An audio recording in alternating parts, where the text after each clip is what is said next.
Good afternoon, everyone. I'm Shannon Cake, and welcome to the Now South Florida. It's a show that keeps you in the know. Right now, detectives continue investigating that shooting. It left 2 men dead in suburban Boynton Beach. It all happened this morning. Relatives of the victims, they are now being notified. So far, all we know is these were 2 white men in their 20s. They were found shot to death inside of a car.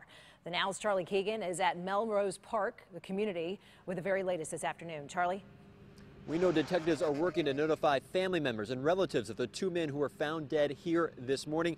PBSO telling us that the men were in a parked car right here beside these trees, just inside the gates of the Melrose Park community, rather. This is near Lyons and Hypoluxo in West Boynton Beach. PBSO is not saying, though, if the 2 men, the 2 victims, lived in this community. The 911 call came in about 5 o'clock this morning. Initially, it was reported as a car crash, and the Palm Beach County Sheriff's Office says when firefighters got to the scene, they found the 2 men shot to death inside the car. So detectives took over this investigation, and they are not releasing many details about any suspects or a possible motive for the shooting. People who live in this neighborhood say people drive through this road, Tallway Circle, to cut from Lyons Road over to 441, but still, they wouldn't expect something like this in the neighborhood.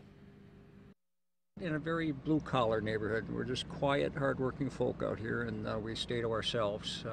If you don't know where we live, you'd never find us because we're kind of isolated out here. Detectives are working to piece together what led to this shooting death. They are now labeling this a homicide investigation. We, of course, are staying in touch with the Sheriff's Office, expecting more information, including perhaps maybe the names of the 2 victims. As we get that information, we will pass it along to you.